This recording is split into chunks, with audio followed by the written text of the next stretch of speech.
Eu sou a Ana Prestes, essa aqui é a coluna Miramundo e nós estamos no Opera Mundi. Feriado de Páscoa, estou gravando de um lugar diferente, vim descansar um pouquinho, mas quis falar com vocês hoje sobre o ingresso da Finlândia na OTAN. No começo dessa semana, no dia 4 de abril, terça-feira, houve a solenidade de oficialização do ingresso ou da entrada da Finlândia na OTAN. Isso foi lá na sede da organização em Bruxelas. Há muitos significados, muito simbolismo nesse ingresso da Finlândia na OTAN. Vamos voltar um pouquinho no tempo, lembrar que a OTAN foi criada em 1949, Estados Unidos, Canadá, vários países europeus, no contexto do fim da Segunda Guerra Mundial e da Guerra Fria, do enfrentamento à União Soviética. O objetivo primordial era ter um sistema de segurança e proteção militar mútua para esses países que se aliançaram, que fizeram essa aliança e que estavam no campo de influência dos Estados Unidos. A retórica na época da criação da OTAN era de uma aliança militar pela paz, em referência aos episódios da Primeira e da Segunda Guerra Mundial e de toda a destruição que a humanidade foi sujeita justamente por essas duas guerras. Mas há algo um pouco contraditório nessa retórica, que a grande preocupação do Ocidente era de que a União Soviética, justamente o país que venceu o exército nazista, venceu os nazistas no terreno e fez refluir, foi fundamental para fazer refluir a ameaça do nazismo no mundo, fosse, por sua vez, então, essa União Soviética também uma ameaça militar aos demais países europeus, ao lado dos quais ela combateu juntos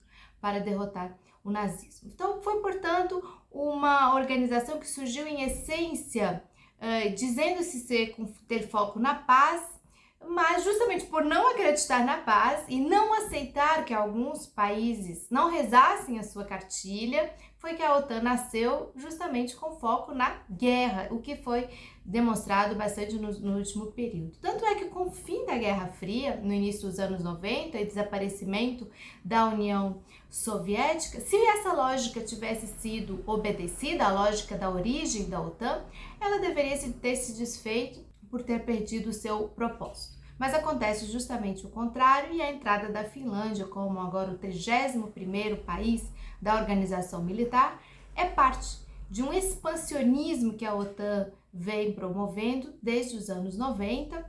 15 países já foram incorporados à OTAN desde esse período, desde 1999 até hoje, como Polônia, Hungria, Bulgária, Croácia, República Tcheca e outros. Vamos lembrar que a tentativa da Ucrânia de aderir à OTAN foi o estopim para essa guerra que nós hoje estamos acompanhando, que tem um ano, mais ou menos, um pouco mais da sua fase bélica e militar, mas ela começou há bastante tempo, ela começou há mais ou menos uma década. E há também um outro simbolismo nessa entrada da Finlândia na OTAN, por sua história, por sua relação com a Rússia ao longo dos séculos. Vamos lembrar que o povo finlandês, por uma contingência geográfica, de onde ele se posicionou geograficamente, bem entre a Suécia e a Rússia, bem no meio entre esses dois grandes países, foi historicamente alvo de muita disputa entre a Suécia e a Rússia. Houve a Grande Guerra do Norte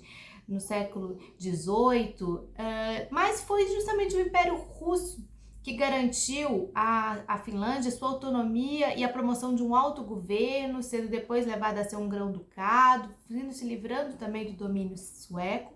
Na época da Revolução Russa, no início do século XX, a Finlândia consegue se tornar uma república constitucional independente, consegue para valer a sua independência, e ao longo de todo o século XX ela vai enfrentar guerras por essa sua independência, inclusive com a própria União Soviética. E ao fazê-lo, ela vai buscando construir uma reputação de neutralidade, mantendo-se neutra entre os dois campos bem definidos da Guerra Fria, não aderindo, portanto, à OTAN, mas também não aceitando uma dominação ou uma presença mais forte da Rússia e da União Soviética ali no seu território. Vamos lembrar que a fronteira entre os dois países é de cerca de 1.300 quilômetros entre Finlândia e Rússia, portanto a OTAN está dobrando o tamanho da sua fronteira direta com a Rússia à medida que o país entra na OTAN. E o argumento utilizado pelo governo finlandês é de que a OTAN, de que a guerra da Ucrânia teria colocado a Finlândia em risco. Mas isso não faz muito sentido porque são condições muito diferentes. Na Finlândia não há uma população etnicamente russa, não há russófonos. Na Finlândia não há uma situação semelhante ao que houve ao longo dos últimos anos na região do Donbás e mesmo não há nada parecido com o que houve com a relação com a Crimeia. Não houve o mesmo tipo de ameaça à Rússia a partir da Finlândia como houve lá na Geórgia e na própria Ucrânia nesses anos recentes. Então trata-se mesmo de uma demonstração de como o Ocidente continua apostando no acirramento da guerra e não na busca pela paz ou na oportunidades para dissuasão da guerra. Em outra situação, a própria Finlândia, por seu histórico de neutralidade, poderia ter sido inclusive acionada justamente para intermediar diálogos e negociações entre as partes agora nessa guerra da Ucrânia. Os países dessa região, eles têm se destacado ao longo dos últimos tempos, das últimas décadas, por assumirem muito esse papel.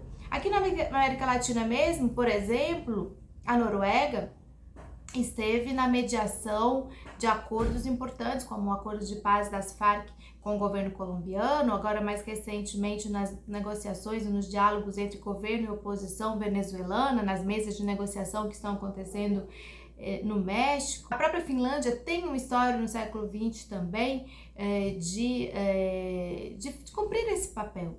Então, realmente, a entrada da Finlândia na OTAN e proximamente a entrada da Suécia na OTAN vem demonstrando uma aposta na guerra e não na paz. Se você gostou desse vídeo, curte, compartilha, nos ajude a divulgar os conteúdos aqui do Opera Mundi. Se inscreve no canal, vira membro.